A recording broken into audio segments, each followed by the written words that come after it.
All right, so we are going to start working from top to bottom in the middle of our bookmark here, and that means that we are going to start by creating the hair. Now, one of the most important things that you need to remember is that this is going to be 3D printed, so it all has to be connected to the main bookmark. We can't have any stray pieces of hair that aren't connected, or they will just get left on the printing bed. Now, for our hair, we're going to use a tool called Scribble. That is right here. It's in the basic shapes. It should be right under the box. I'm going to grab the Scribble and I'm going to drag it onto our canvas just right over here, and I'm going to drop it. And it's going to open up a brand new window. Now, Scribble is super cool. It basically allows you to draw anything you want, and it turns it into a three-dimensional object, just like that, right up there. If you don't like what you've got, you can, and want to completely start over, you can hit this trash can clear in the lower left-hand corner. You can also, you've got an undo button to undo, you've got a redo button, right? You also have, so that's with you also have, if you're drawing, you have a eraser tool that can erase certain parts of your drawing.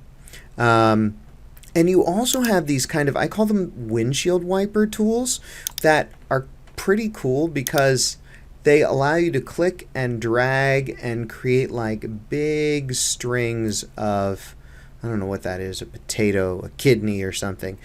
Big, swipes of three-dimensional object, and you have an eraser that does exactly the same thing.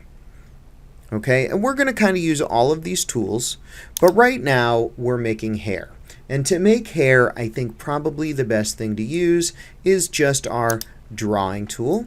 And I'm going to go for this one, I think I want sort of a bouffant. Let's see, sort of a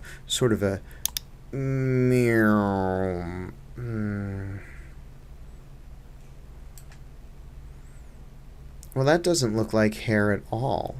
That's terrible. Okay, let's clear it.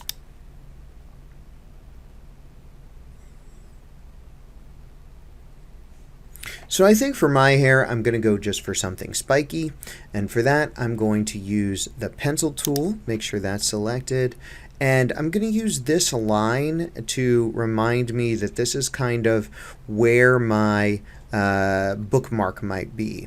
And so I want to make sure that all of my little spikes end up traveling below that line. So I'm going to make a spike like this, maybe a real long one in the middle, and then a few more just like that. I think that'll end up being pretty cool hair. So we're going to hit done in the lower right hand corner. So here's the hair, and I'm gonna click out of that to deselect it, and I'm gonna actually hit the F button on my keyboard. That stands for fit, and it will fit all of my pieces onto the screen. And what I'm gonna do is I'm gonna grab that hair object. Notice it's all a single object, and I'm going to pull it down so that the bottom of the hair crosses into the bookmark, right? Because remember, we want it all to be attached. Then I'm going to grab this black handle right here. I'm going to stretch it across because that's what I want. I might make it a little bit longer. And yeah, I like it. The single problem that we've got here is that our hair is much, much taller than the bookmark. See? So we want to make sure they are the same height. When we did this, we can double check by clicking on this in the middle. You can see that the height of our bookmark is 2 millimeters.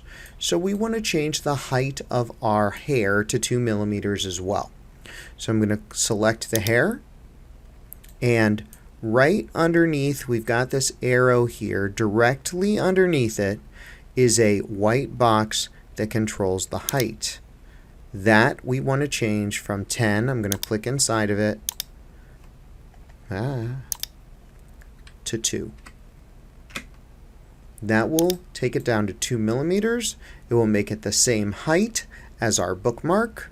So we are now ready to click and drag a box around it to select both shapes, and then choose the group button to combine them all into one object.